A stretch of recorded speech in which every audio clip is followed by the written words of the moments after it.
before you introduce yourself and your team. Thank you so much. Have that covered. All right. Yeah, so it's interesting the comments I got from people about this conversation today. Some people thought that we were discussing mental health in terms of mental illnesses. But today we want to know how you can use your brain optimally. Yeah, so it's interesting the comments I got from. Sorry. So over to you, Richard. Thank you. Thank you so much, Grace, moderator of choice.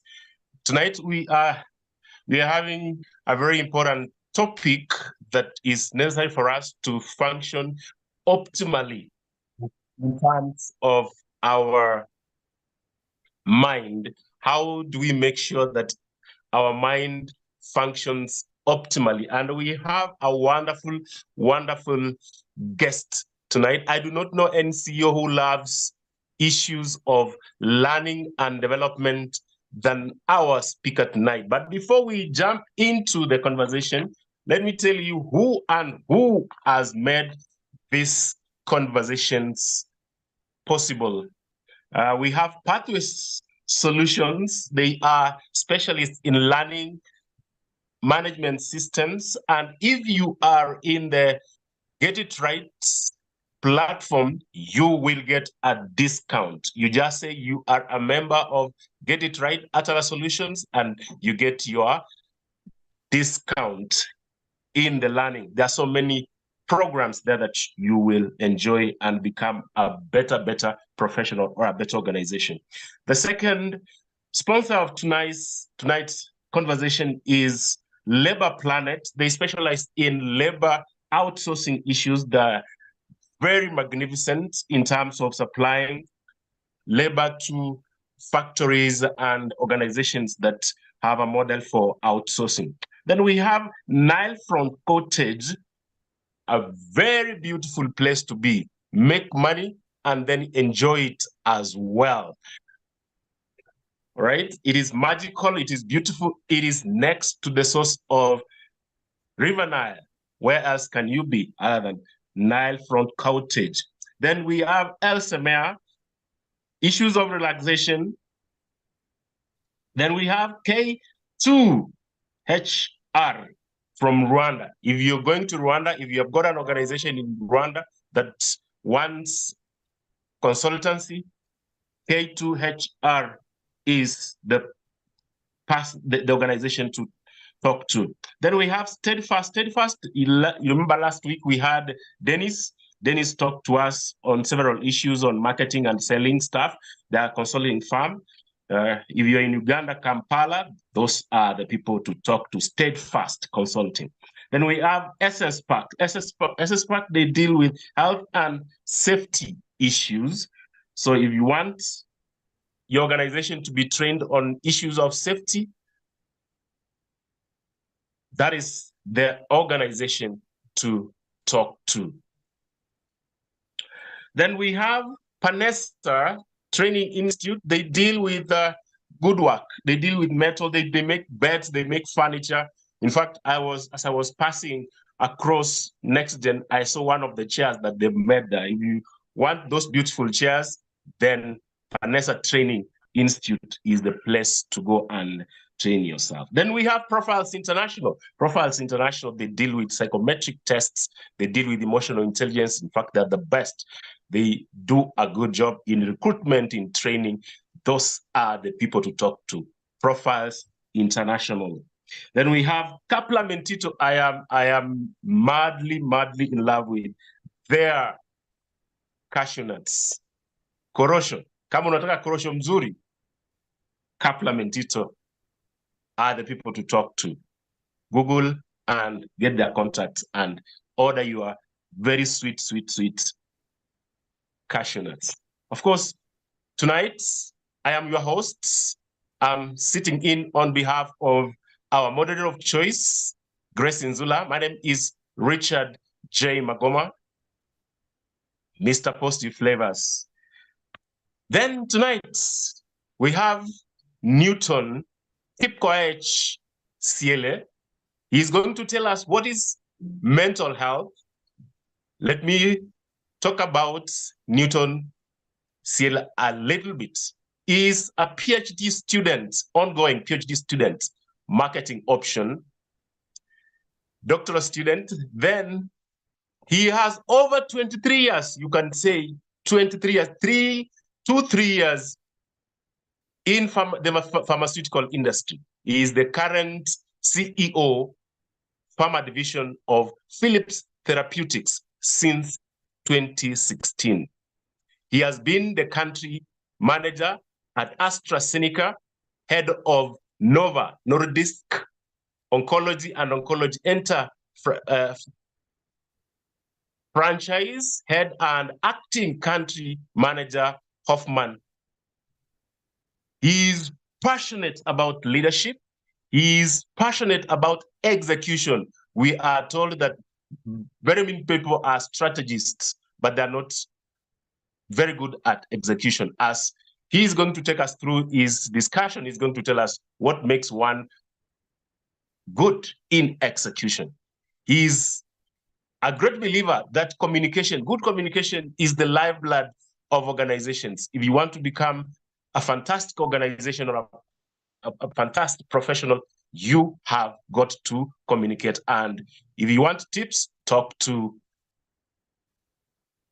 Ciele. And then one thing I know, he is passionate about learning and development. That is why he's here tonight to talk to you about mental health. He's also a volunteer at Kenya Cancer Association. You can see he's also giving to the community. His hobbies include writing, coaching, teaching, and strategy. Ladies and gentlemen, put your hands together for Newton, Kipko H, Ciele. Take it on, Nelson, Newton. Remind us what I have forgotten so that you have to brand yourself very well in this world so that you are able to get a good brand. Thank you very much. Richard, before Nelson takes over, yes. Yeah, we need to recognize Catherine Sidande, our sign language interpreter. All right. Thank you so much. Okay. Thank you, Grace. We do recognize Catherine, and thank you so much, Coach Richard. It's a pleasure. Thank you for that good introduction.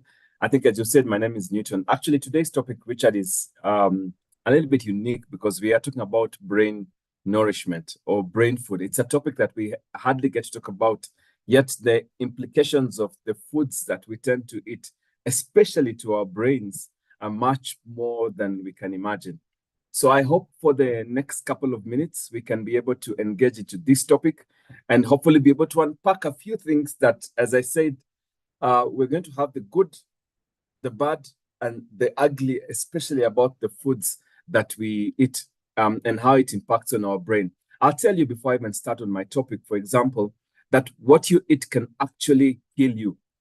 And that's very interesting because hardly do we get to be taught about the implications of food and death. But for me, and I think that the reason why I chose this particular topic and I was engaging with Grace also is because it really comes from a very fundamental point, and it's from a teaching that is by a psychiatrist. And you know, what more could we believe than an expert that spent their entire life just learning about the brain and then coming and telling us that this is what you really need to consider when you are looking at foods that will affect your brain. So please do keep in mind, Richard, I want you by the end of the talk today, tell me what is the good, what is the bad, and what is the ugly about the foods that we eat and its relation to the nourishment of the brain.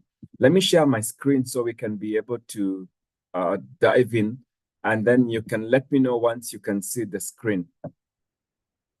Grace, yes, Richard? I can see brain nourishment. Great. And that's a topic. It's brain nourishment, a dietary approach to better brain health. My work is actually based on a book that is done by Dr. Daniel Amen, a physician and a certified board psychiatrist and founder of Amen Clinics. And I would definitely recommend his work to those particular that will be interested to be able to read further about this topic. I cannot be able to cover everything. I've only picked on one aspect about feeling better, and that is the brain and the foods that we eat. So without much ado, I'd like to jump in. Richard, I'll be very, very open to be able to pause at any one time if there's any question or any clarification that is sought. One thing that I'd like to start by clarifying is that chronic illnesses and diet are a very expensive cost in healthcare. I've spent actually I would say quarter of a century of my entire life in healthcare. So I really relate to some of the challenges that we talk about here today. What we have seen is that research suggests that our poor diet choices account for about 90% of type 2 diabetes, 80% of coronary artery disease, and 70% of strokes, and up to even 70% of colon cancer. Now, the point I want to highlight here is that often we don't correlate some of these chronic illnesses with the food that we eat. And even though I'll be talking about the brain, it's just to highlight that it's extremely, extremely important. But also coming to what is of interest for us today, poor diets are also associated with depression, anxiety, ADHD, or what we know as attention deficit hyperactivity disorder, dementia, and even suicide. Who would have known that there's actually a correlation with the food that you eat with increasing your chances of getting into mental related illnesses? The good news, and I'm hoping that we will be finishing our talk today by also talking about the good news, is that brain healthy diets have been shown to be effective treatments for depression, for ADHD, and cognitive decline. Now, I want to be clear from the word go. As somebody myself who studied pharmacy, I am not in any way diluting the need for treatment. But what I'm saying is that if you are following your treatment and appropriately taking the correct diet, then you have a much more better chance of turning around the challenge that you may be facing when it comes to brain-related conditions, as I said, like anxiety or ADHD. Food, as I said, Richard, can be medicine or poison. And interestingly enough, there are foods that affect energy and moods. And I'll give you a very simple example. Having a big plate of pasta at lunch, for example, it will cause your blood sugar to spike. It will make you feel great for a short while. That's when the sugar is high. But then remember, when your sugar gets high, so does your insulin production from your pancreas. And what happens is that when your insulin production is increased, your sugar then drops drastically. And then suddenly you feel tired and lethargic. And we all know this, because there are times that we tend to go for a heavy lunch, and then you struggle in the afternoon to stay awake. For that matter, you can often always tell that because now your insulin has been produced in very high amounts, it's working so hard to reduce the sugar, and so you start feeling tired and lethargic. It's a very simple example, but it shows you how food can actually affect even your moods.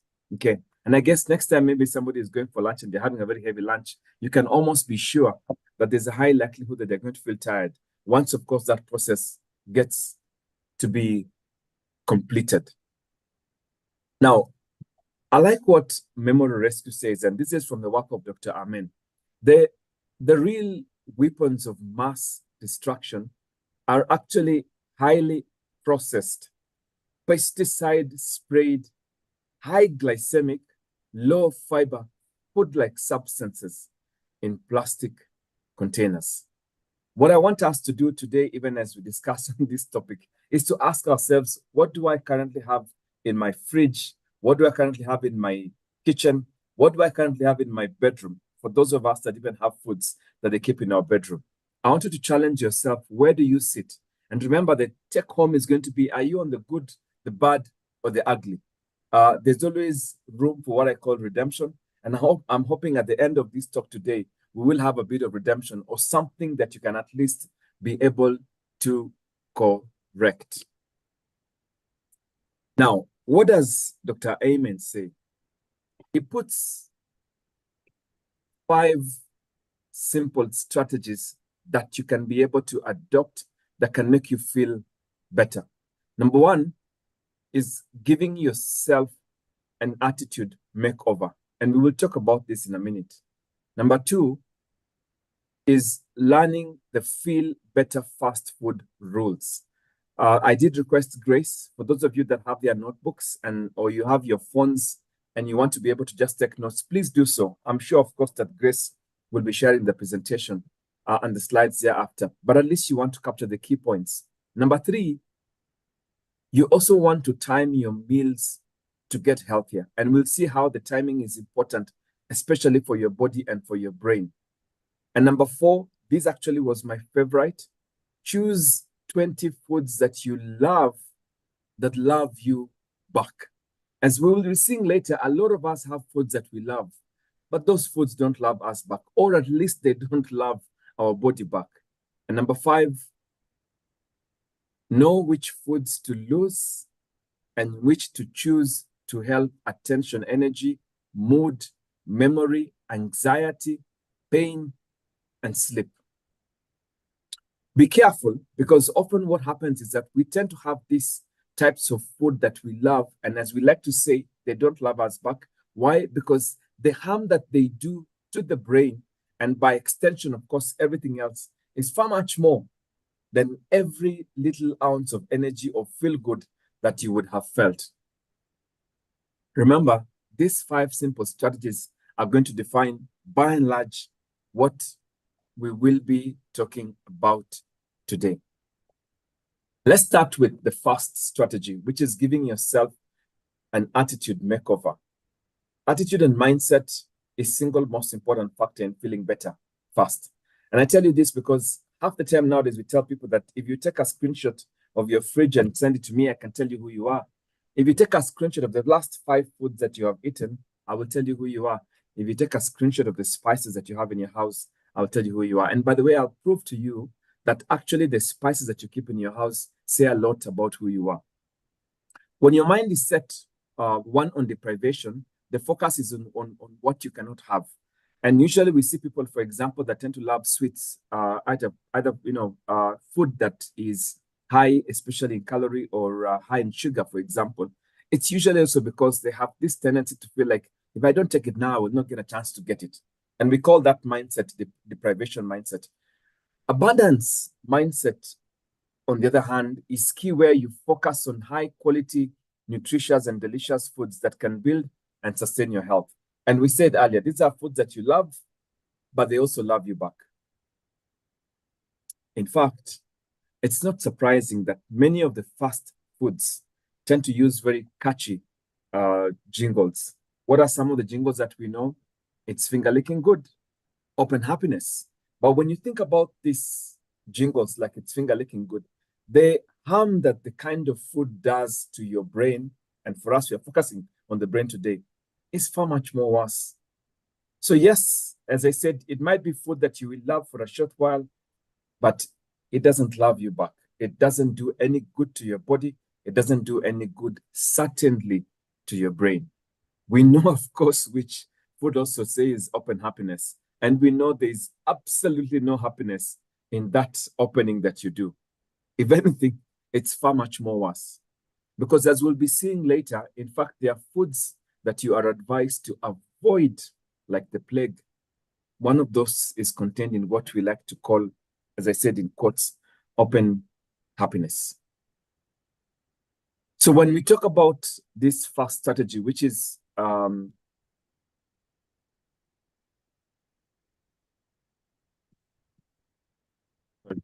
giving yourself an attitude makeover, one thing that I didn't know, by the way, until when I was researching about this particular topic, is that most of the companies that manufacture food, in fact, they even know which formula to use to optimize the pleasure experience.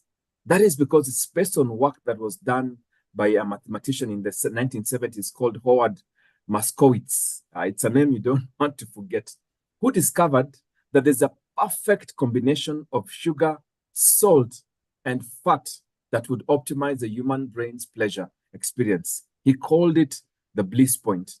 And it's not surprising that a lot of the fat foods or the fast foods that we see tend to optimize on this. Most of the companies that manufacture fast foods have mastered how to use that formula in a way that whatever you're getting, it gives you just the right amount of sugar, salt, and fat to get you addicted. When you trigger the bliss point, it increases the sensory experiences in the brain, especially on parts associated with motivation and pleasure. And all of us know this. In fact, we call it pleasure food. We call it pleasure food. In other words, many food designers create foods that hook your brain just like addictive drugs do. And by the way, there's absolutely no difference when you compare what these foods do in terms of the addiction to what you would get with cocaine or marijuana, for example. There's this thing about the food, the way it has been made. There's a crunch that it has. There's a certain sugar, just a balance of the right sugar, salt, and fat that somehow gets you hooked. And it always makes you want to go to it. As I said, and we're being honest in this conversation, some of us need to look at what we have on our fridge, on our drawers, and as I said, for some of us in our bedrooms. Could you also be a victim of this formula where the food industries, we like to call them food designers, by the way, have actually optimized on that formula? So in such a way that you are hooked because of that bliss point. So I'm hoping that even as we are discussing, we are also reflecting on that.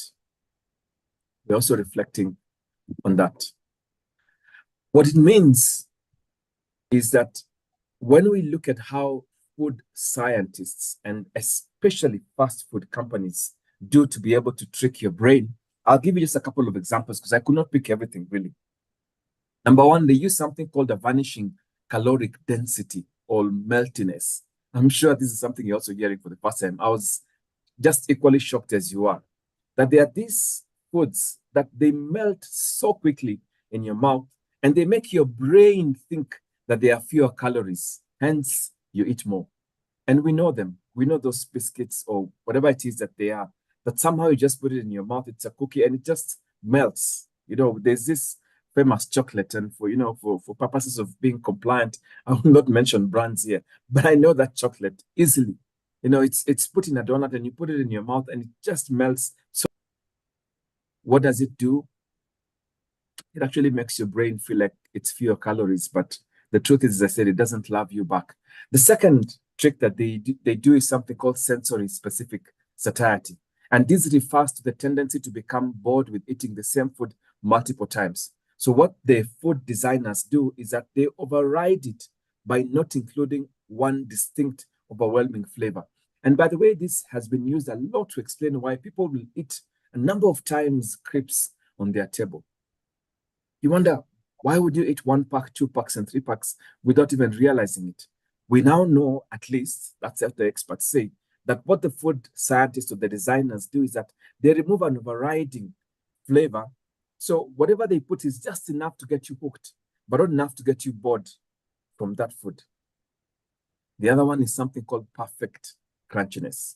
And I remember I used to love this chocolate myself so much. So did my son. And I think I could blame the crunchiness.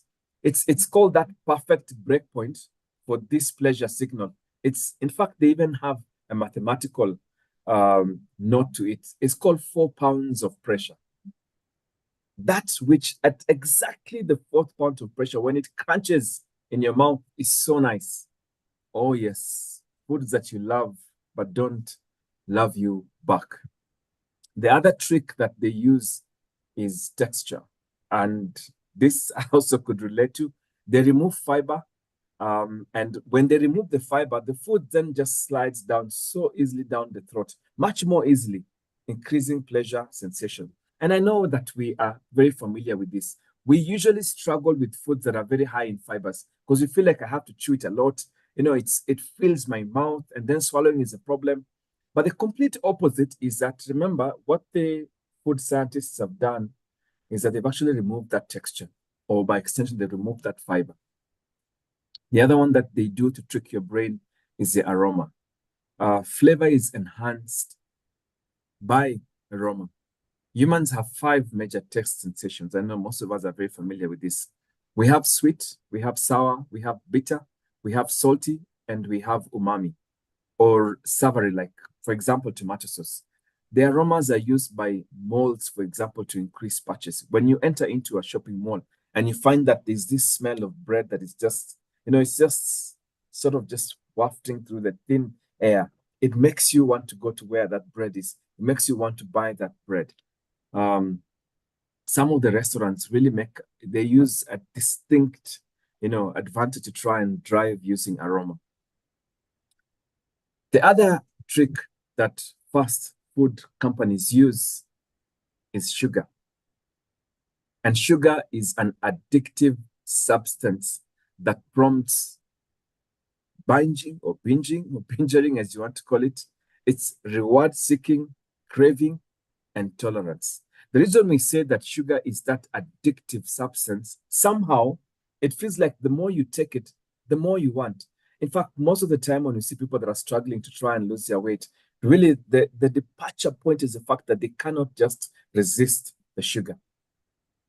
And by the way, I don't even want to let the cat out of the bag, but I tell you, one of the things that we'll be saying you really have to think about avoiding is sugar. It doesn't have anything at all that is going to be beneficial for your brain, and by extension, not surprising, even your body. So the first step, remember, we're talking about reorientating yourself, giving yourself a makeover. The first step in reorientating yourself and your eating habits is to stop being a victim of the food companies and their sophisticated adverts targeting at brainwashing. Damaging your most precious assets, which is your brain and body, with poor quality food-like substances is an act of pure sabotage toward yourself and others. And I want to repeat this. All of us, myself included, have really become victims, because the reason why the adverts do so well, the reason why the adverts, they're created now with designers. The designers are even from arts. The way the food is put on the advert, it makes you want to grab that donut with the chocolate. It makes you want to grab that crunchy chicken, whatever it is that you see. But I want you to remember that if you're going to move away from the risk of getting these foods that we say you love, but don't love you back, or at least they don't love your body, is by reorientating yourself and your eating habits and trying to make sure that you're not a victim of the food companies and their sophisticated adverts. Okay. As I said, I'm hoping sincerely that at least I'm able to talk to somebody that can be able to relate to this. And I want to keep reminding you, if you want to do an audit check of yourself, please remember, take a photo of what you have in your fridge, take a photo of what you have in your kitchen, take a photo of what you have in your bedroom. That will give you an idea about where you are. That's the first step, which is reorientating yourself. We did say that strategy number 2 is learning the feel better fast food rules. And we'll go through some of the guidelines that can help you to start eating healthier. Number 1, concentrate on consuming brain smart calories. I want throughout the talk to be able to sort of just bring out those points that I want you to remember. Even if you don't remember anything else, please remember that word, brain smart calories, because we'll keep repeating it along the way. You will always be faced with a choice of the foods that you have in front of you to ask, is this food that is in front of me, is it brain smart calories in nature or not? Because if you eat more calories than you burn, we know the consequence. You will gain weight. And as your weight goes up, the size and function of your brain go down. I want you to remember that. Your weight increase is disproportionate to your brain size. The quality of your calories that matter more than the amount. That's critical. And that's what the first point about learning the Feel Better Fast rule is. What is the quality of the calories that you're taking? For example, if you take a large soda, 1.5 liters or 1.25 liters, you have a large pizza, maybe German as we like to call it, which will give you over 500 calories. It will actually, as we now know, will most likely promote inflammation, brain fog. By the way, I didn't know about that term about brain fog and illness. Why? Because it increases your risk. Remember, it increases your risk of getting coronary artery disease anyway. But if you take a fish, a huge or large amount of fish, could be tilapia, Nile perch, whatever you want to call it, you have a plate of sweet potato, maybe baked sweet potato, dark chocolate, the same calorie is the same. But this calorie that you're getting from the second option not only promotes good health, but also gives you a much more healthier brain too. You have to focus on foods that are nutritious, delicious, and calorie smart. And that's our first point. Even if you don't remember anything, please do remember brain smart calories. That for me was a big learning lesson on this one. Number two, in terms of the guidelines to help you to start to eat healthier, is to make the 0-calorie water your beverage of choice. That reminds me, I need to take my glass of water. Your brain is 80% water, and being dehydrated by just 2% impairs your ability to carry out tasks that require attention, memory, and physical performance. Drink, and this is what is recommended, at least 3 liters or 10 glasses of 300 ml glasses daily. Avoid drinking water with meals as it will slow down digestion. Replace sodas. By the way, we'll see about this, including diet sodas. What was interesting, and this is just one of those examples I also want you to note. If you drink just 1 can of sweetened soda, and that is what we like to call a diet drink, or a fruit punch, that means the juice that is in a packet, just drinking 1 in a day can result in you getting an increment in terms of the weight of about 2.26 kilograms. Now, that's just one thing. You can imagine it's already adding you 2 kilograms in a year. By the way, I'm not saying in a month, in a year. But that's just from one thing. Now, you can imagine the amount of other foods that you will also add in, and when you cumulatively look at each. And so it's not surprising that sometimes we start the year at X kilos, and then we keep wondering, why is my weight not going down? That's just 1 can of sweetened soda a day, just one. And now people who take 2 or 3, they take 3 glasses of, for example, the packeted juice. And by the way, we do know, for example, that in itself is not even good. But I also challenge you to go and please read a little bit more about it. Number 3, on the second strategy of learning the feel better fast food rules, eat small amounts of protein several times a day. I found this to be eye-opening also. Think of proteins the way you do medicine, that it should be taken in small doses with every meal and snack.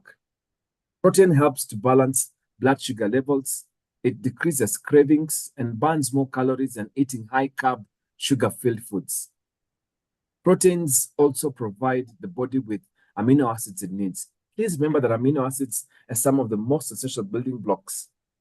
Nuts, seeds, legumes, some grains and vegetables contain some of the 20 essential amino acids that you need. Fish, poultry, and most proteins contain all of them. I want to repeat this.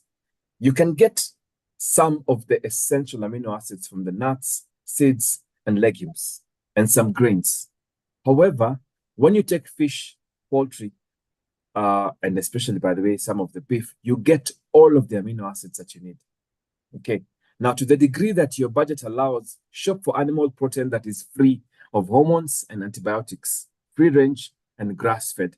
And I know some people were asking, in fact, when I was doing this talk, I was discussing it at home with my family, because sometimes you may also want to alternate and say, how can I get food that I know is free of hormones, it's antibiotic-free, it's free range and grass-fed. It's available, by the way. And the note here is, of course, to the degree that your budget allows. In some cases, it might also mean that why don't you just source for that poultry, for example, from home, where you know there's very minimal use of hormones or antibiotics. What I want to highlight, and I've seen this as a common problem in our region, the doctors do say, do not overdo on protein. I'll repeat that. Do not overdo on protein, as it will put an increased strain on your kidneys and promote inflammation. And I'm saying that cognizant that in our country, we have a very high incidence of chronic kidney disease. And of course, we can correlate it with people who say they have to eat meat every single day, for example. Okay, that can become a problem. And trust me, you don't want to get chronic kidney disease. You don't even want to go into dialysis. Okay, so do not overdo on protein. Hope that clarifies. Point number 4 on our second strategy, in terms of helping you to start eating healthier, make friends with fat. And I know this is controversial. We are going to be unpacking this, by the way, in very few slides ahead. Good fats are essential to the health of your brain and do not raise cholesterol. But I want to underline the term good fats. Low-fat diets are bad for the brain. Low-fat diets are bad for the brain. For those of us who've had an opportunity of interacting with anybody that has, especially in this field, and nowadays with YouTube, you can even be able to go and see online, you'll see that the brain is actually fatty in itself. That's the way the brain is. Higher consumption of saturated fat was surprisingly associated with a lower risk of stroke when compared with a higher intake of carbohydrate. Now, it's just to differentiate, because the problem we have nowadays is people that take in a very high intake of carbohydrates and they completely reduce, for example, on saturated fats. We will try and unpack this and see which fats are good. But the point I want you to note is that if you're going to learn the Feel Better Fast rules and you're going to get foods that are good for your brain, you need to distinguish the fat that is also supportive. I would say one that loves you, or that one that you love and loves you back, which then allows me to try and differentiate the different kinds of fat and which ones especially would be good for the brain. Now, this is information, by the way, that is easily available. I just like the way Dr. Amen packs it. Number 1, unsaturated fats. These are good fats because they contribute to the heart and brain health. There are 2 kinds of unsaturated fats, polyunsaturated and monounsaturated. Okay. Now, the 2 important polyunsaturated fats are omega-3 and omega-6. And some of us may already know about this because, in fact, you tend to even give it sometimes to your kids. Omega-3 fatty acids contain EPA and DHA, quite mouthful terms. You can, of course, be able to Google them. And these 2 omega-3s are crucial for optimal brain health, usually found in cold water fish. Deficiencies in these fatty acids are associated with cognitive decline, depression. Higher levels of omega-3s, for example, EPA and DHA, are also associated with lower incidence of Alzheimer's and lower cognitive decline. I will repeat it. People that take a good quantity of omega-3 fatty acids are unlikely to get Alzheimer's and decline in cognitive or brain function. Okay. The other one is omega-6 fatty acids, and these are necessary for good health, but can be harmful when eaten in excess. And we'll see later why this can be a problem with some of the foods that we tend to take.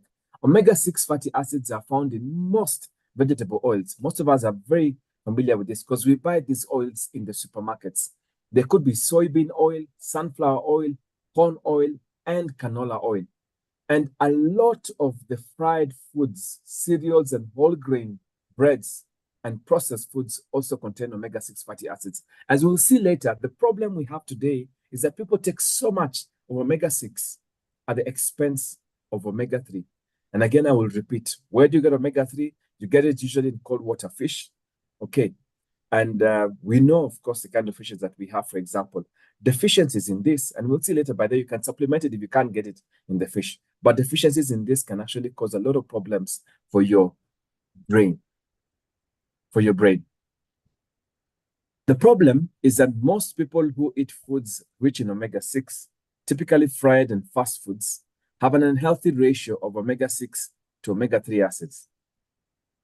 Usually, the ratio is 20:1, meaning 20 of omega-6 and 1 of omega-3, which is pro-inflammatory and increases the risk of heart diseases and a host of other healthy problems. I want you to note that we get now a lot of our medics or colleagues saying that a lot of the young people are getting lifestyle diseases that they never used to get before. You know, they're getting heart attack, they're getting stroke, and all those things that you can be able to mention. It's clear that one of the problems we have is just the ratio of omega-6 to omega-3. The optimal omega-6 to omega-3 ratio in your body is supposed to be under 4:1. Remember, 4 of omega-6 to 1 of omega-3. That's the ultimate ratio. But what we have today is 20:1, 20 of omega-6 to 1 of omega-3. And the best way to balance your omega-6 to omega-3 is to eat fewer foods that contain omega-6. And I'm saying that because we don't often realize that apart from the oil that we are buying, which we are using to cook, which is already very high in omega-6, a lot of the other things that we buy, processed foods, the cakes, the cereals already have another high amount of omega-6. But of course, I'm not surprised also that what the medics do advise is that if you really have a very high deficiency, maybe you don't even eat fish at all, the other option is taking fish oil supplements. That can also help you in getting your omega-3. And nowadays, we have very good options available in the market. Now, as we continue to unpack this topic about the different kinds of fats, so we talked about the polyunsaturated and saturated and monounsaturated. Now let's talk about saturated fats.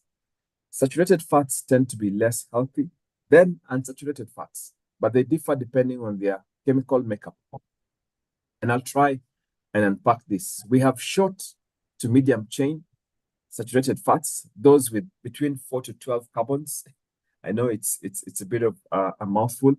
And we have some, by the way, that have a longer carbon chain. Okay. But here are examples of potentially healthier and unsaturated fats. Okay. What we advise is always check on the food labels for them. Number one is what is called butyric, which is a 4-carbon acid. It's found in fiber-rich foods, sweet potatoes, vegetables, beans, nuts, fruit, butter, and ghee.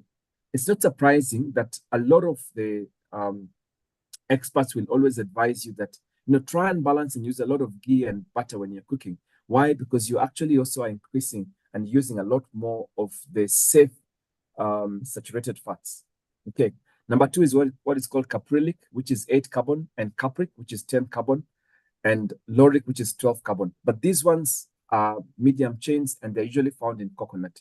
We'll see later that you can actually use this again to, of course, as we said, everything in excess becomes poisonous, but that's also, slightly safe. And then we have myristic acid, which is a 14 carbon saturated fat that is found in animal fats and some vegetable oils. There are some studies that show that this can be harmful to heart and should be consumed in small amounts. I see people, for example, using this fat that is from especially animals, whether it is pork or whether it is from cows. Okay, please remember this normally contains myristic acid.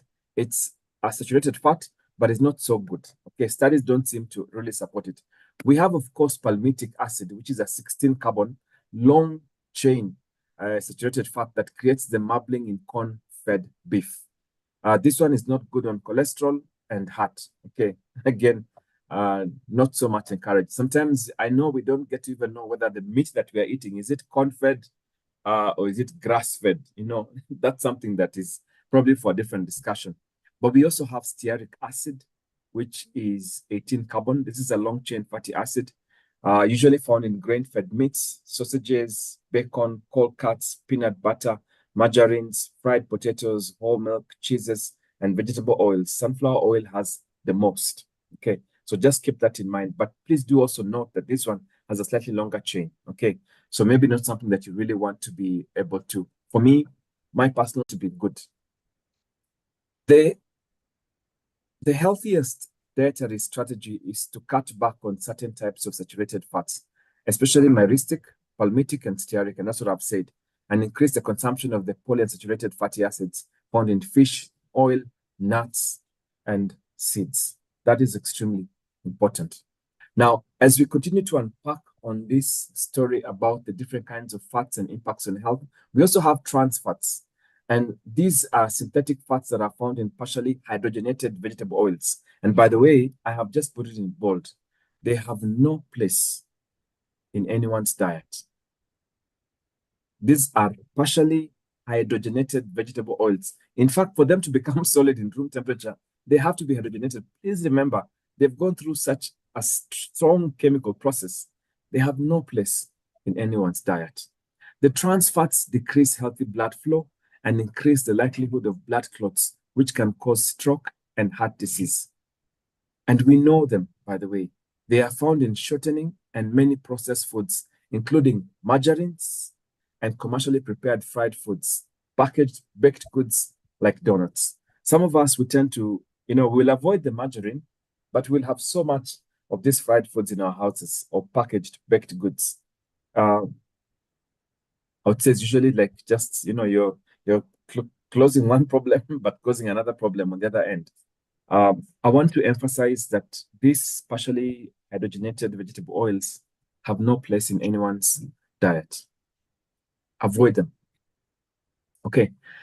Now, what are some of the other guidelines that can help you start to eat healthier? Number 4 is choosing a healthy, high fiber, blood sugar steadying carbohydrates. Please note the term here that we use is blood sugar steadying, meaning that it helps you to stabilize your blood sugar.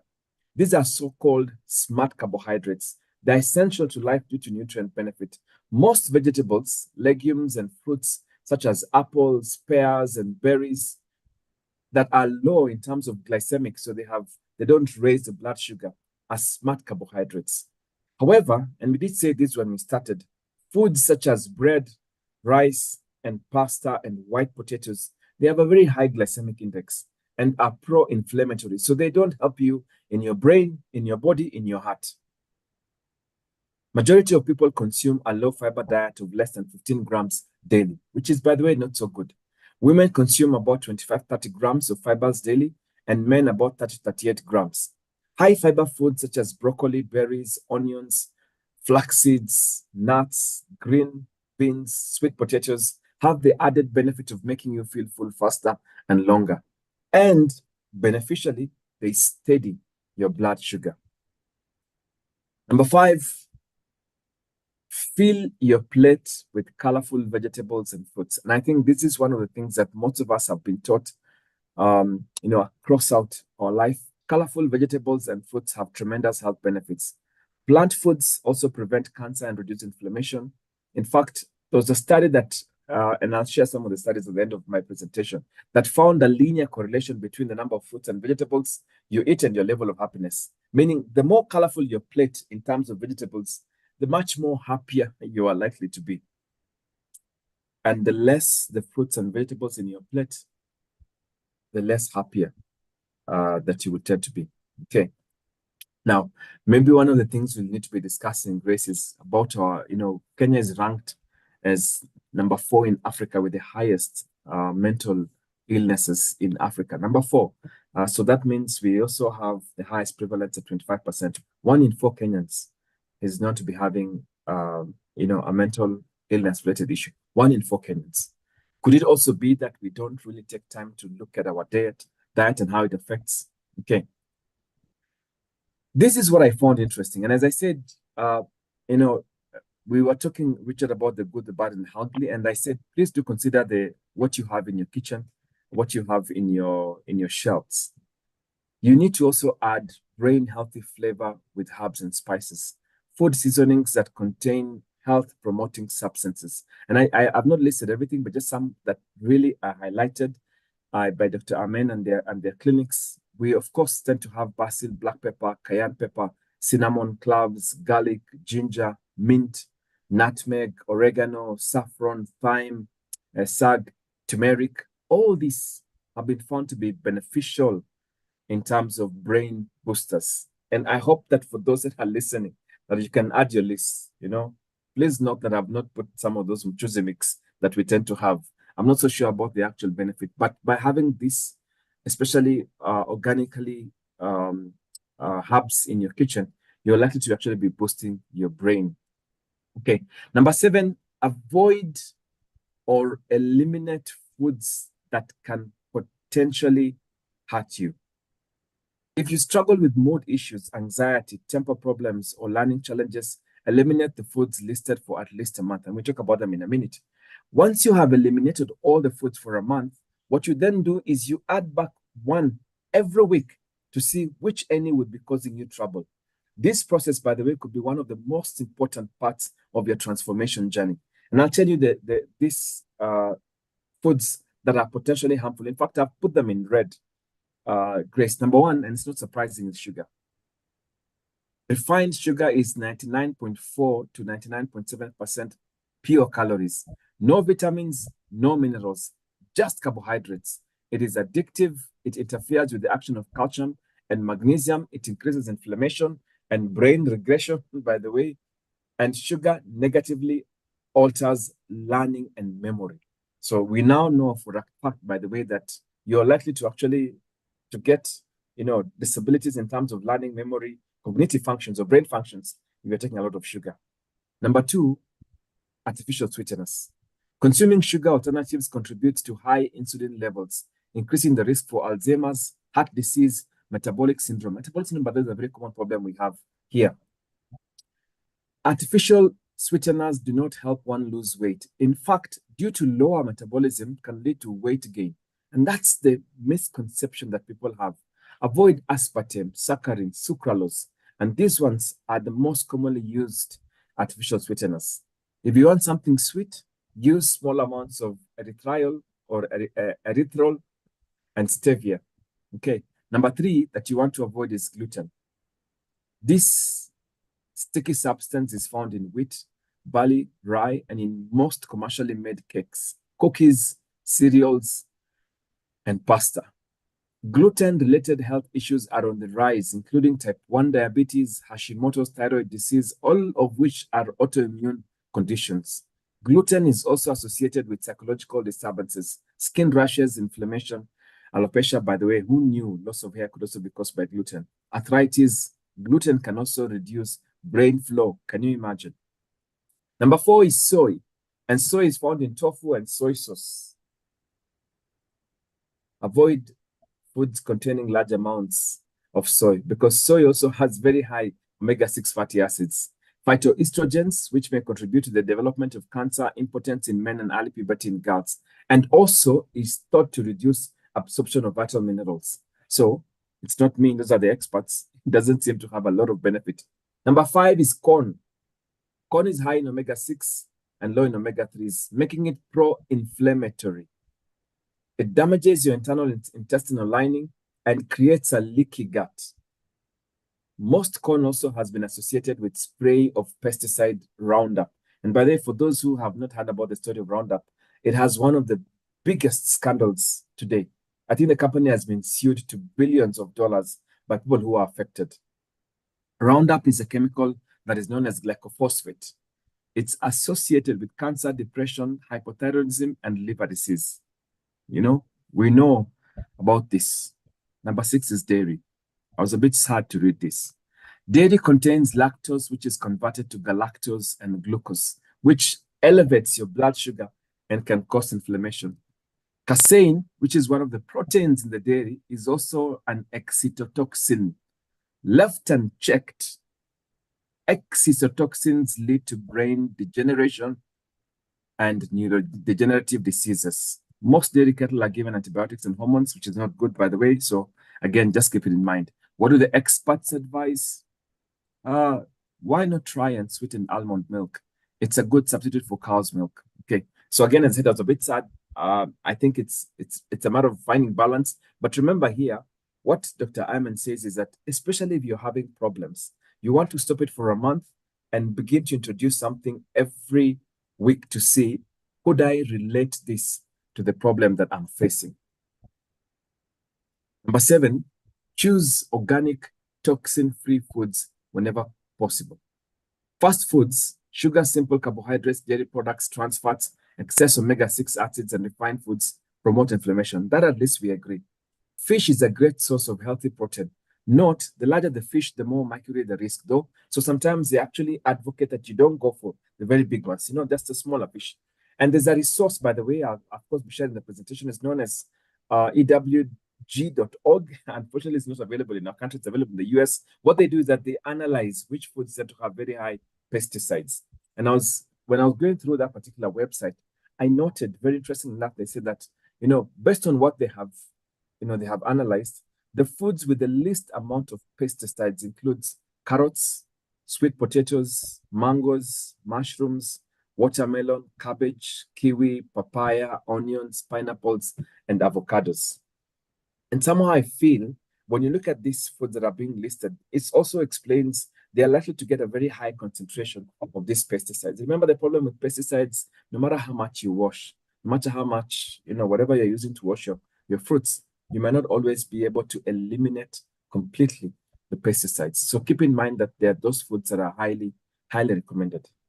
Now, I like the third strategy that is highlighted, and that is time your meals to get healthier.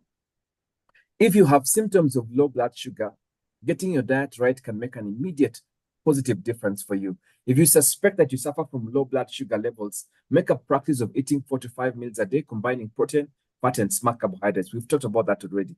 But if you don't have hypoglycemia, intermittent fasting or time-restricted feeding can significantly improve memory, mood, and fat loss. In fact, you can even lose weight, or reduce your blood pressure, and reduce your inflammatory markers. Nightly 12 to 16-hour fasts turn on a process that is called autophagy. And this process is so important because it's almost like your brain is just getting rid of the trash. And I like this autophagy process because it means when you sort of have this gap of 16 hours, your brain resets itself and therefore removes anything that would have been termed as trash. Please remember, we're talking about brain health here. Not eating within 2 to 3 hours of bedtime also reduces your risk of heart attacks and stroke. And by the way, this is important, especially if we have men in the house. Now, in healthy eating people, blood pressure drops by at least 10% when they go to sleep. But blood pressure in late night eaters stays high, increasing the risk of vascular problems. So, of course, as I said, being in the medical field, I know so many people that, they end up going to sleep, but they never wake up. Please remember that the advice is try and make sure you don't eat within 2 to 3 hours. It will help you to reduce your blood pressure, and the opposite is unfortunately very true. Strategy number 4, choose 20 foods that you love, that love you back. As human beings, we are creatures of habit, and that is why you have to set yourself up to win. Finding 20 high-quality, delicious foods and beverages that support your brain and general health is important. What are some of these? As I said again, please remember 0 calorie, water. Beetroot juice is very good for blood flow. Cherry juice is good for sleep. Coconut water, herbal tea like green tea, lightly flavored waters, carbonated water with lemon, orange, peach, or even lemon, and sweetened almond milk, vegetable juice without added fruit juice is good. Water with cayenne pepper to boost metabolism is also good. These are just examples of beverages, okay? So we will definitely revisit. When it comes to nuts, seeds, and legumes, and I must say, Grace, I do have my nuts here, so it's just important to clarify. Richard, I hope you've seen my nuts. Okay, almonds, raw almond butter, almond flour is good.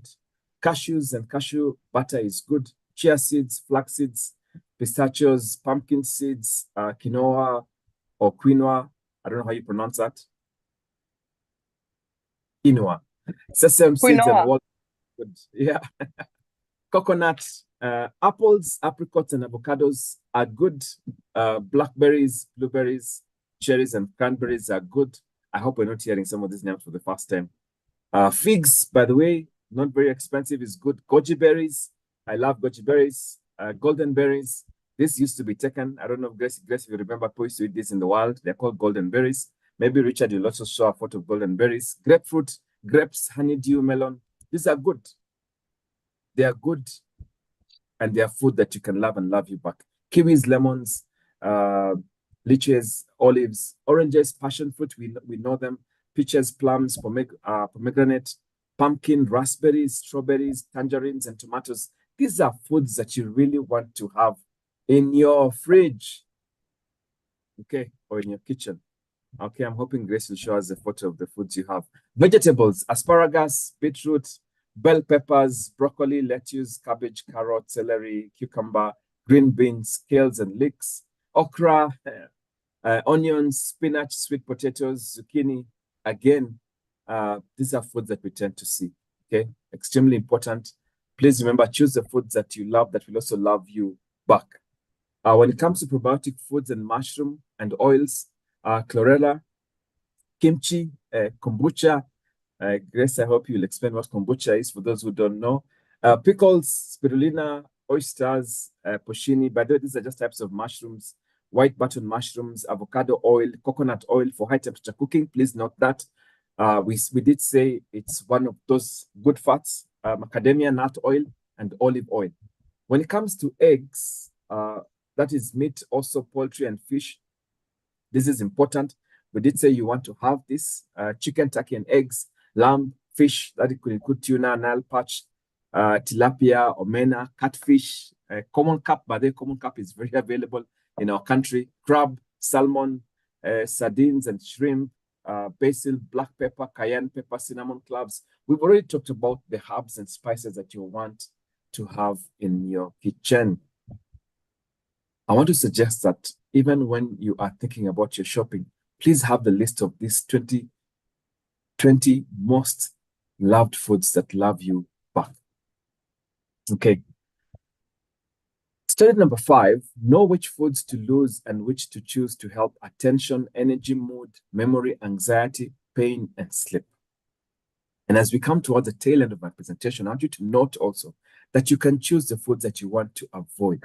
Foods that will feel good now, but later you'll pay a very high price.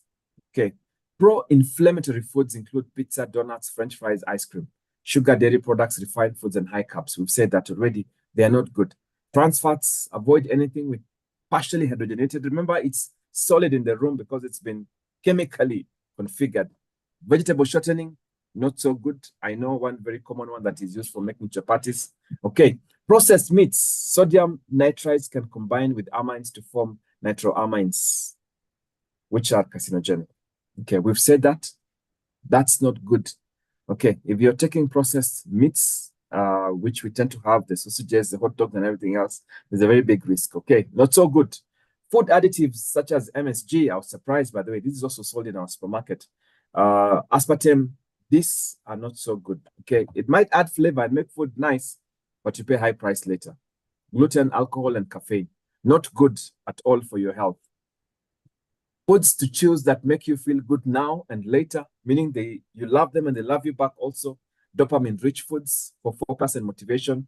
This includes turmeric, green tea, lentils, fish, lamb, turkey, beef, eggs, nuts, pumpkin, and sesame seeds.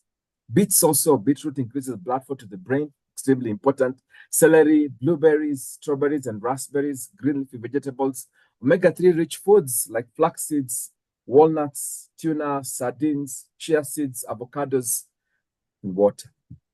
Extremely important. Foods that will make you feel good now and later. If you want to boost your mood, reduce anxiety, reduce pain, boost sleep, and boost memory, you need foods that are rich in serotonin, for example.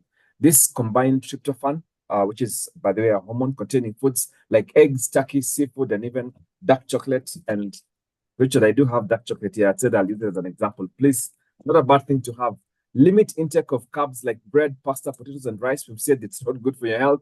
It will make your sugar spike and not do good at all. Increase probiotic-rich foods like kombucha. And I know people who love their drinks. I wish they would love kombucha like they love their drinks. It might actually help your body. Spices like saffron, turmeric are also very good for boosting the mood. Fruits and vegetables, chocolates, and I've said especially dark chocolates. Choline-rich foods like chicken, turkey, salmon, tuna, mushroom, lentils, chickpeas also help in terms of boosting, mood, memory. And to reduce pain, of course, it's advisable to eat more omega-3 rich foods, including walnuts and flax seeds. And I did say it's important to have. And if you want to boost sleep, eat more magnesium-rich foods, which include broccoli, almonds, lentils, banana, beef liver, brown rice, whole oats, oranges, spinach, green tea. By the way, the green tea also helps invariably even in reducing anxiety. So you get sort of like a double benefit. You're able to increase magnesium, which helps you to sleep, but also reduce anxiety. And this is, there are things that you can be able to do that you don't have to get treatment. And by the way, Richard, I do sell medicine. So for those who don't want to do all this, they can come to me for medicine. In conclusion, the Feel Better Fast diet has 5 simple strategies. Give yourself an attitude makeover. And we started by saying, what does this involve? It's really important. For me, I feel like it's life-saving. I normally tell people, if you have an emergency exit, what is it that you want to do to be able to make your life better? And the one thing you do have that is in your control is your own physical well-being. Learn to feel better fast food rules.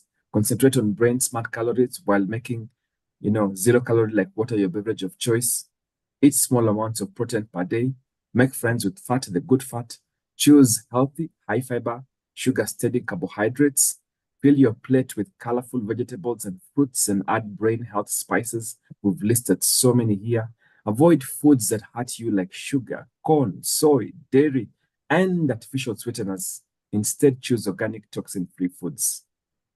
Time your meals to get healthier. Remember, we said 16-hour fasts are the best. Choose 20 foods that you love you back. Please have them in your list, in your shopping list, in your mandatory list. Whoever who is your house manager, they should know the foods that must always be there. And lastly, know which foods to lose and which to choose to help attention, energy, mood, memory, pain, and sleep. Each of these things can only become possible if you also commit to change your habits. I want to finish with this, Grace and Richard. When you're tempted by French fries or sugary treats or soda, you need to say, I will resist and say to myself, I only love foods that love me back. Before I leave the house, I will put a full bottle of water inside my bag, car, or purse. I will make sure I drink that bottle of water the whole day.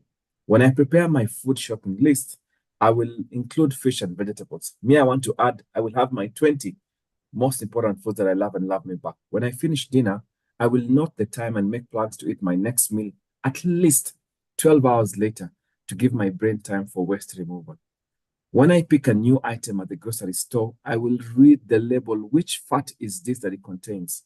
When I'm in a low mood, I will eat a piece of low sugar, free dark chocolate to boost my serotonin levels. When I eat food I love that loves me back, I will note it down in my favorite healthy foods list. Number 8, when the waiter comes for my order at a restaurant, I will say, please don't bring bread to the table, making that one decision that will help me make healthier choices throughout the meal. By the way, that bread, as we said, has a lot more omega-6 and other problems. It also makes you feel full fast, so I will not even eat food well. Lastly, when I go shopping, I will look for organic fruits and vegetables first. Hopefully, Grace, that puts into perspective what we mean when we say brain nutrition and the food that we need to look out for. That ends my presentation. I'd like to hand over back to Richard and you, Grace. Thank you so much. Thank you so much. But before we dive into other questions, the people who are worried, you've not mentioned groundnuts. Me and other people, you've not mentioned groundnuts, you've not mentioned courgette. You briefly mentioned about before some of us get depressed. No, actually, if you look at what we were saying, when we talk about the walnuts, the peanuts, I would also include groundnuts. And definitely, by the way, we talk about cucumber, we're also talking about courgettes. Those are healthy and they should definitely be included. I was thinking about our brothers who come from Western Kenya who take their tea with the groundnuts. The problem is the tea normally has dairy, but they're sort of halfway. So, Richard, no need to worry. It is a good thing. What I noted when I was reading about this is that the problem when it comes to peanut butter, because some people confuse this, the peanut butter will have some oil that is not safe. And that's why it might not necessarily be classified. You didn't hear me talk about peanut butter, for example, right? Unless you're making it yourself. Usually they will use hydrogenated oil to make that peanut butter. So you've moved from what was safe to it becoming again a risk to the body. Thank you so much, Newton, Ciele, and Catherine Shidandi on the other side of sign language. Thank you so much. Here are the questions now. Judy is asking, what about those people who do not love food? That is, I hope you have a pen so that we have a set of 3 questions, 3 questions there. What about those people who do not love food? Then we have Doris who's asking collagen, especially for those people who go to the gym.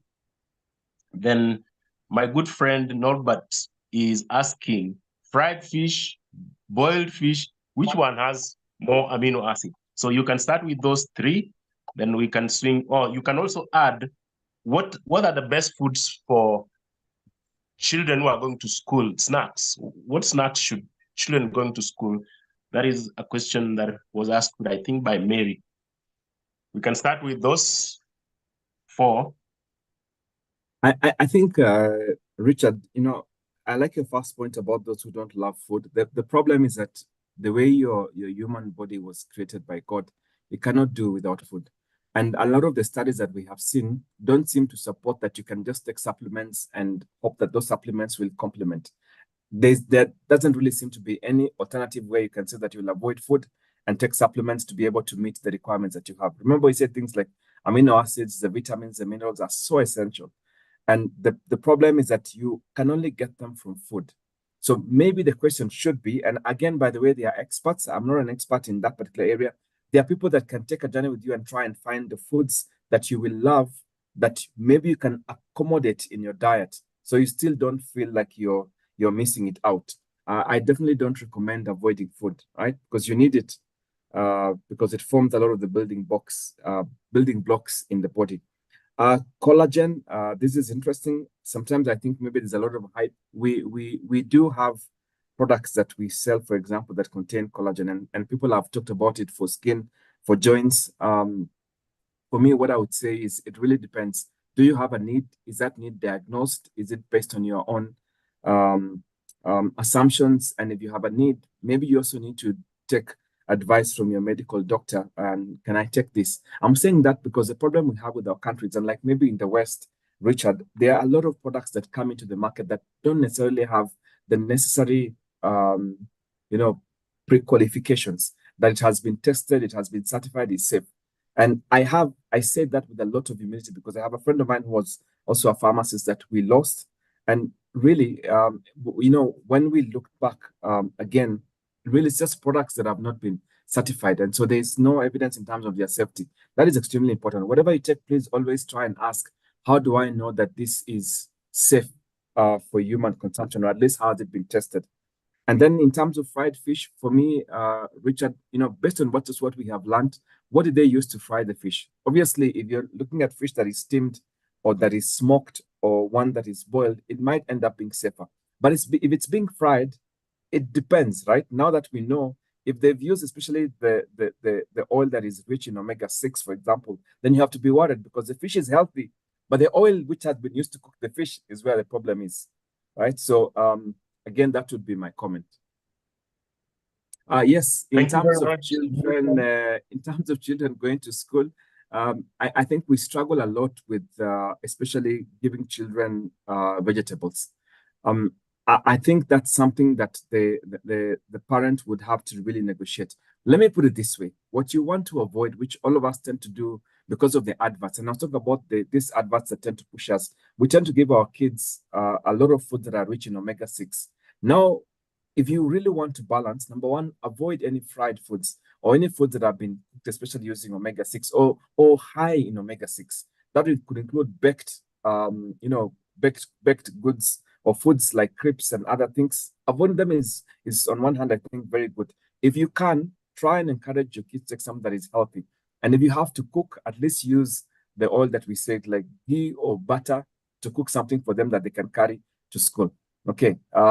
They might not love sweet potatoes initially, but it might still be better to have sweet potatoes. Can you have white potatoes? Maybe once in a while. The issue is just trying to find a balance. Thank you so much. I can see Dr. Rebecca Ann Minor talking about CMOS. Probably you could want to comment on that. There are people who do not know what is kombucha. I can see Geoffrey from Uganda talking about kombucha. Maybe you can clarify to us what is kombucha for those people who do not know. I can see Catherine Yakundis sending you very good vibes, that you've been very good in your presentation. Then we have Esther talking about zucchini equals to courgettes. What else? What else? Caroline has appreciated you. That is Caroline Mweni. I can see somebody, Ruben Chebai, saying kuleni omena. You might want to comment on that. Then there is this controversial issue about milk, taking milk and not taking. I can see Paul. Richard, we have a number of questions on the Q&A. Somebody is asking, is ghee good for cooking? Yes, it is. Actually, if you look at one of the slides, what they said was butter and ghee. It was the one which had butyric acid. Grace. So it's the one that has lower carbon, so it sort of stands within the safety. A lot of people actually recommend that, and that's what I was saying. You can also use for making food, not just for your family, but also for your kids. And it's interesting. Grace, how would you define kombucha? I mean, I'd like to say, Richard, it's a fermented drink. Usually they even use tea, but the beauty about the fermentation is that it uses actually natural probiotics. And that's why when you take, it's like tea, let me put it that way, but it's fermented. But because it's made using probiotics, you have the added benefit of actually boosting your probiotics when you take kombucha. All right. And then there's this, what is the healthy way to eat eggs? Scrambled or boiled? And then there's the question on dark chocolate. Where is it? Is dark chocolate recommended? Okay, no, that one has been answered. Where is that other one? And then keep keen on knowing. Okay, no, that one has been answered. Somebody's asking about milk chocolate, whether it's also healthy. Probably those two questions. And then there was a lot of on the groundnuts, eh? Richard, I think we've represented the people on the ground, I'd say. But I like the question on which is the best, for the egg, scrambled or boiled. I think, for me, the biggest eye opener here was really what you use. Based on what we have seen, for example, Grace, if you're cooking your egg, maybe using butter or ghee, if you're scrambling it for that matter, it actually might not be something very bad for you. The idea is that if you're again going to be using oil rich in omega-6, within that category of very high in terms of the carbon atoms also, then you might also be doing more harm than good. And of course, if you're using margarine to scramble your egg, then you might as well be putting a gun on yourself. That's what we have said, isn't it? Remember, we said foods that you don't even want to touch. One of them is margarine and hydrogenated cooking oil. Not so good at all. All right. And then somebody's asking, I didn't hear any mention of lean pork or pork. And then there's also, I like the comment from Mishi, who says deep frying fish reduces their omega-3 content in two ways. The high temperatures destroy some of the good fats. Some good fats also drain into the frying oil. Finally, deep frying adds unhealthy fats into the fish, reducing its health benefits. Steaming may be a best method to cook the fish. I like that comment. And then there's also the question, or smoking. For me, I think smoked fish is quite good if it's done well. And usually, of course, even the grill that you're using also has to be safe. I see people going to eat meat, for example. Yes, we said it's good to eat protein, but if you're going to eat meat and where it's being cooked, the grill itself, they've used very, very bad it's not like a corrosion really, but whatever they've used to apply on the grill is not even safe in itself. Then it's what we were saying earlier, that combination of the fire and the nitrosamines that we saw, it's that combination that increases the risk of carcinogenicity. So it's not surprising, for example, Richard, one of our biggest problems today in Kenya with men is prostate cancer, and it can be linked to the amount of red meat that they eat, especially roasted meat. And somebody is asking whether it's safe to take yogurt, probiotic yogurt. That's a good question. Oh, wait, combined with this one, Newton, on the wine. Somebody is saying there's an argument that wine is good for the heart. I think I've seen it twice. And also good for the gut since it's fermented. What's your view on this? But yeah, answer those two on yogurt and wine. That's a very good point. I must say, maybe when we look at Dr. Amen's recommendation, somebody asked about pork and about wine. I'll say it was very interesting. I didn't see any comment on pork, but the fear, I would say, and maybe subject to a lot more research, is the amount of fat that it might actually have. Because in that particular section, I was reading one for the brain, they didn't talk about any recommendation on pork. So I want to give a disclaimer on that. But talking about probiotics, especially in dairy, the problem, Grace, is that it's double-edged. We now are beginning to wonder whether there's really benefit. If they're saying this protein called casein that is found in milk is not good, yes, you may get the probiotic in the milk, but is the harm that you're getting far much more than the probiotic you're getting? Could you get that probiotic from another place without having to take dairy? So, I mean, it's a good question. I'm in this case only a messenger, and I must give that disclaimer. But I also see where Dr. Ayman was coming from. I come from a community where we take a lot of milk, for example, and sometimes we wonder, is there a correlation between this and some of the problems that we have seen? And again, we don't have adequate studies that can be able to tell us, by the way, yes. But from what if you look at the foods, the 6 foods that we mentioned that you want to avoid, 2 that stood out for me was corn and milk, because you can imagine how much corn we consume, especially for us as a society. Corn meaning maize. The usual normal maize. I Or will the leave it yellow at that, corn. but that's a debatable one, because some people say corn could also be, because now it's become so mixed that there's a very thin line between what we have and what we plant and the actual corn. Because we used to think corn is the one that was genetically modified, but nowadays, is there really a difference? And what could be the correlation between this and our current health, let me say, thermometer, because it doesn't look so good. Yeah, and then somebody is saying, I'm not the best person in the morning. I take my cup of tea. The cups have reduced from 4 to 5 to about 2. That's where you clap for me, huh? So my question is, why do I feel so good after I take the tea? Does it mean it's good for my brain? That's an addiction. Yeah, it's a good point. It could also be the sugar. I don't know. They've not mentioned whether the tea has sugar. But remember, of course, for both tea and coffee, there's some element of caffeine that is included, that people take it because of a high. I've not commented on wine. Incidentally, also, Grace, I'm also surprised that Dr. Ayman didn't actually comment about wine. But remember, he did point out that alcohol in any form is not good for you.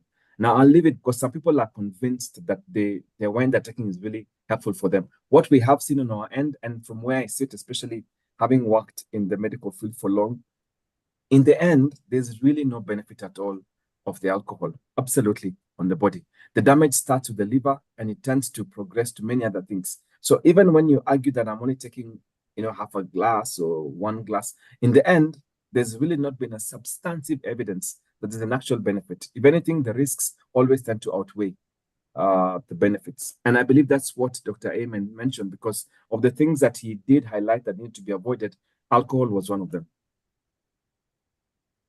Is it recommended to use honey instead of sugar? Good point. I don't know whether from what we were discussing today, especially with brain health and nutrition, there's no mention about honey in place of sugar. My problem is usually the fact that how authentic is the honey that you have, and are you sure it's 100% organic? And even if it's the case that it's 100% organic, how safe? So those are the decisions that you would have to make. What Dr. Ayman advises is avoid sugar, avoid sweeteners. So if you can, avoid both. That's what I would say. Honey is like escaping one thing and into another, isn't it, Richard? Yeah. You're right. Thank you very much. Thank you so much, Newton and Catherine and Grace. Don't forget, this program was brought to you by Atara Solutions, Getting It Right. They are a human resource consultants firm. They deal with outsourcing. They deal with training and development. They deal with employee relations. They deal with compliance issues. So if you have got any question about human resource, Atara Solutions, Getting It Right, it is where to go to, so that you are able to solve your human resource issues. As you prepare for your parting shots, Newton, let me again read the sponsors of tonight's conversation: Pathway Solutions, Learning Management Systems, discounted rates if you are a member of Get It Right platforms. Then we have Labor Planets, Labor Outsourcing Issues, Nile, Front Cottage in Uganda, magical and very beautiful if you want to relax. Then in Naivasha, we have El Semer if you want to relax.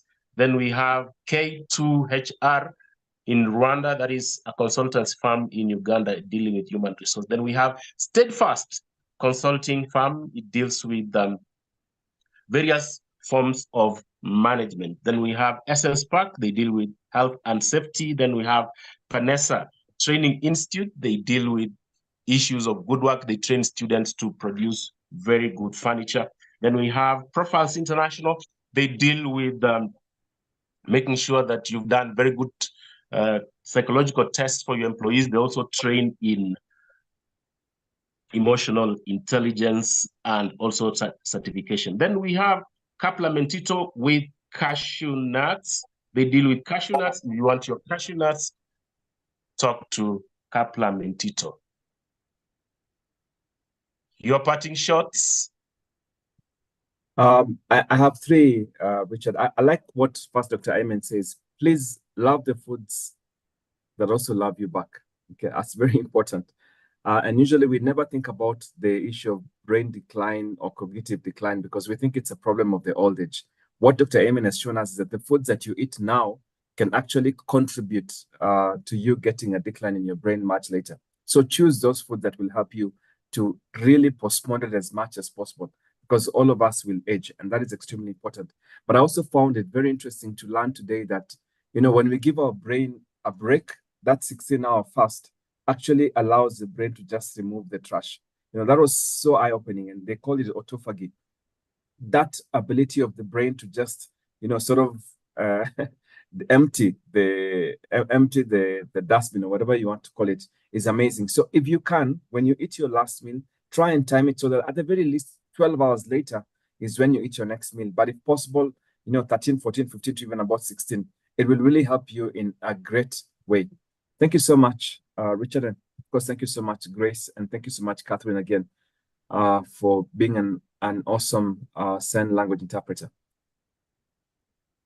Thank you so much. Grace, you can share the link to Get It Right so that people can join and get discounts from Pathway Solutions, and we continue the conversations that normally come on Tuesday. Please wait for the joining link.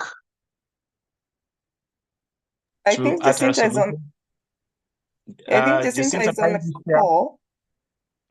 Jacinta, but before share. Jacinta, Richard, we have the men's conversation coming up.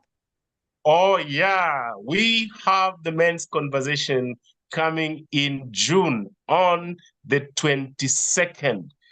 It is about leadership. It's about confidence. It's about taking the lead. It is about sharing things that make men better.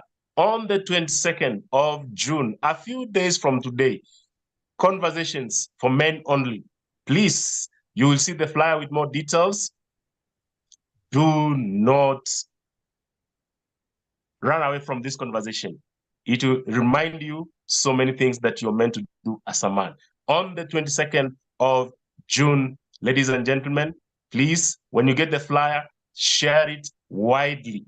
Share it widely so that we can reach and impact and transform. You've been told that one of the greatest things that we need to do is attitude change. It has been a pleasure having you, ladies and gentlemen. Thank you so much. Have a good night. Thank you, Newton. Thank you, Catherine Shidandi. And of course, our moderator of choice. Thank you very much for creating this chance for us to come and share very important points that will transform our lives. Good night and God bless.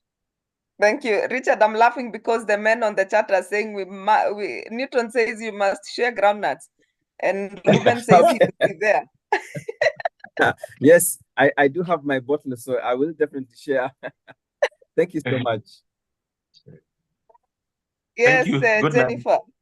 Jennifer, for the ladies, please sponsor your men. It's a good gift for Father's Day, which Father's Day is on the 16th of June. And next week, we're actually discussing opportunities in Africa because we are Africans and we want to invest in Africa. So we're going to be looking at opportunities for Africa in celebration of Africa Month. May is apparently Africa Month. And so in celebration next Tuesday, we will be looking at the opportunities available in Africa. So please make sure that you're here. And thank you, Richard. Thank you, Catherine. Thank you, Newton. As always, it's a pleasure. And we look forward to more conversations and more enriching and just becoming better human beings. Asante sana and good night. Good night too. Tuonane Tuesday next week for a different conversation, same time.